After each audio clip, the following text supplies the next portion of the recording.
दोस्तों, बात तब की है जब पूना राज एक पेशवाई राज था। पेशवाई राज षड्यंत्रों के माध्यम से स्थापित हुआ और जब वो स्थापित हुआ तो बहुजन समाज यानी दलितों, अछूतों, वंचितों तथा बहिष्कृत लोगों पर अत्याचार होने लगे। दोस्तों, ये वही समय था जब दलितों को अपने गले में थूकने के लिए हांडी यानी बाउल बांधनी पड़ती थी।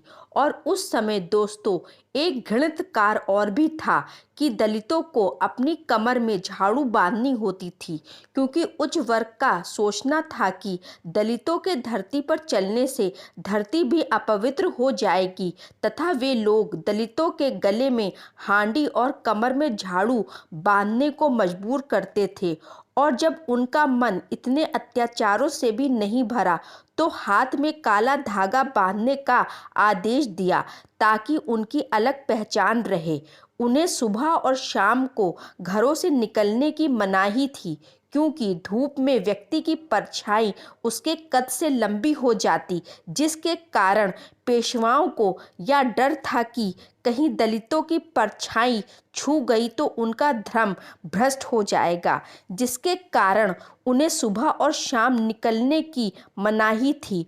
और यदि किसी दलित से इन नियमों का उल्लंघन हो जाता तो वे लोग उसे मार मारकर उसकी खाल उधेड़ देते थे। इसी के पश्चात अंग्रेज भारत आए और कुछ परिस्थितियां ऐसी बदली। अंग्रेज़ों को पूना पर कब्जा करना था और कब्जा करके अपना शासन स्थापित करना था। उसके लिए उन्होंने फौज में भर्ती आरंभ की। अब यहाँ सोचने की बात ये थी कि दलितों को पेशवाओं से कुछ लेना देना था नहीं, क्योंकि वो तो पहले से ही दलितों पर अत्याचार करते थे। तो आखिरकार उन्होंने फौज में भर्ती होना आरंभ कर दिया। भीमा नदी भीमा कोरे गांव के नज़दीक ये युद्ध आरंभ हुआ। दलित केवल 500 थे और उधर पेशवाओं की सेना में 28,000 सैनिक थे, जिसमें 10,000 केवल घुड़सवार थे। पर फिर भी दलित सैनिकों ने पेशवाओं की सेना को नदी में ही गाजर मूली की तरह काट के फेंक दिया। भीमा नदी खून से लाल हो गई।